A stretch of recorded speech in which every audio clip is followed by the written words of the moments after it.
The YouTuber brothers that took over horror in Hollywood give us yet another masterpiece. This movie was a great representation of grief and how to cope with it in that grotesque, culty-ish way. I like how this movie shows us from the start the two paths someone has when it comes to grief. We see Piper going through grief in a healthier way than her brother. She talks about it, she's trying to move on from it, and she's excited about the future. Well, of course, while still mourning the dad. On the other hand, we see Andy avoiding the topic overall and not really knowing how to cope with it. Granted, he really had a different experience with his dad than Piper did. He was a victim of abuse by his dad, and his sister never really experienced that. He believes it's better for him to just have a strong front in front of her sister, but we as an audience know he'd be better off asking for help and not having this savior complex with his sister be an obstacle to his healing. The pace of the movie was perfect. Not too slow, not too fast. In my opinion, Michael and Danny really cracked the code when it comes to their pacing and the style of their horror. They have a clear understanding on how to bring fear and unease to their audience without solely relying on cheap jump scares. To me, they are a true testament on how it really doesn't matter if you went to film school or not. If you're a creative and you have the desire to share your stories with the world and you have the passion to do it, you'll outrule any Hollywood obstacles that come your way. This is the future of Hollywood. No gatekeeping and just creatives that want to share their stories to the world. The biggest filmmakers and actors in this generation won't come from filmmaking school. They might be already posting their stories on YouTube. The visuals on this movie were crazy. The prosthetic and the evolution of Oliver's design as the possession took over, it really was so impressive. I feel like he was a perfect mix of grotesque and scary. At some point, he even reminded me a little bit of a zombie, and he'd be the scariest zombie I've ever seen.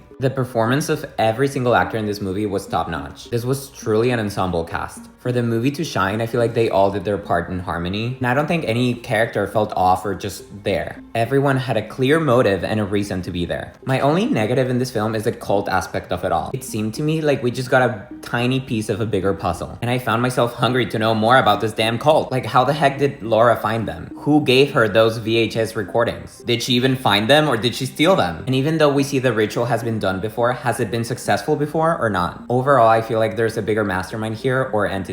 I would definitely recommend this movie to any horror fans out there. This is a perfect sequel, for lack of better words, to Talk to Me. I'm beyond excited to see what the Philippou brothers do next. Let me know down in the comments what you thought about the movie. Did you like it? Did you not like it? And if you haven't seen it, what are you waiting for?